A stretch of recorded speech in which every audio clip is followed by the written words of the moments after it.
বিএনপির ভারপ্রাপ্ত চেয়ারম্যান তারেক রহমান বলেছেন, স্বৈরাচারের বিদায়ে গণতান্ত্রিক লড়াইয়ের একাংশ অর্জিত হয়েছে, ভোটের অধিকার অর্জন এখনো বাকি। স্বৈরাচারের প্রেতাত্মারা এখনো চক্রান্ত করছে মন্তব্য করে তিনি বলেছেন, বিএনপির নাম ব্যবহার করে নানা অপকর্ম করছে তারা। টাঙ্গাইলের জনসভায় ভার্চুয়ালি যুক্ত হয়ে এসব বলেন তারেক রহমান। মোহাম্মদ হোসেনকে সাথে নিয়ে ইমরুল হাসানের রিপোর্ট।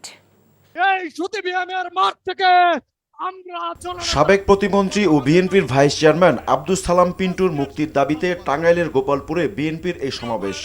যোগ দেন আশপাশের অঞ্চল থেকে দলের লাখো কর্মী সমর্থক। লন্ডন থেকে ভার্চুয়ালি যুক্ত হয়ে বিএনপির ভারপ্রাপ্ত চেয়ারম্যান তারেক রহমান বলেন, ছাত্র জনতার আন্দোলনে পালিয়ে যেতে বাধ্য হয়েছে স্বৈরাচার শেখ হাসিনা।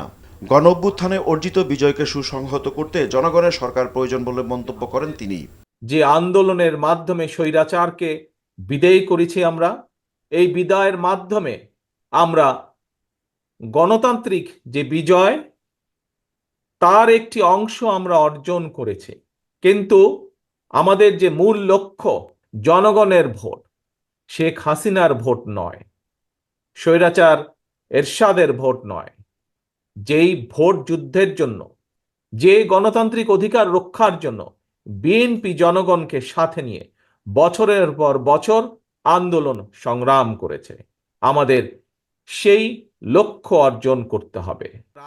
বিএনপির নাম ব্যবহার করে আওয়ামী লীগ চক্রান্ত করছে বলে অভিযোগ করেন তারেক রহমান। স্বৈরাচার বিদায় হয়েছে, স্বৈরাচারের প্রেতাত্মারা কিন্তু এখনো ঘোরাফেরা করছে।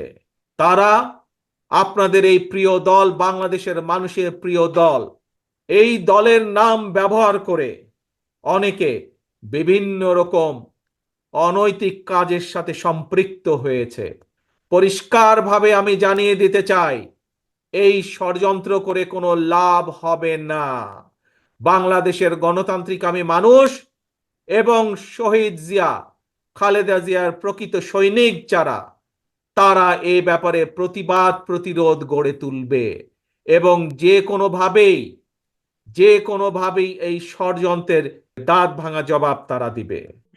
ক্ষমতায় গেলে খাল খনন কর্মসূচি পুনরায় চালু এবং উন্নয়ন ও উৎপাদনের রাজনীতি চালুর প্রতিশ্রুতি দেন বিএনপির ভারপ্রাপ্ত চেয়ারম্যান। সে কারণেই আজকে ৮,০০০ কিলোমিটার দূরে থাকলেও আপনাদের থেকে আমার মন পড়ে আছে বাংলাদেশে, বাংলাদেশের মাটিতে, বাংলাদেশের প্রতিটি ইঞ্চি মাটিতে।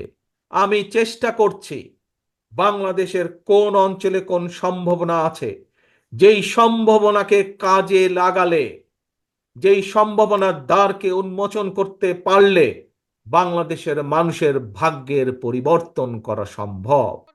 জনগণই বিএনপির রাজনীতির মূল শক্তি বলেও মন্তব্য করেন তারেক রহমান। গোপালপুর বলেন, মধুপুর বলেন।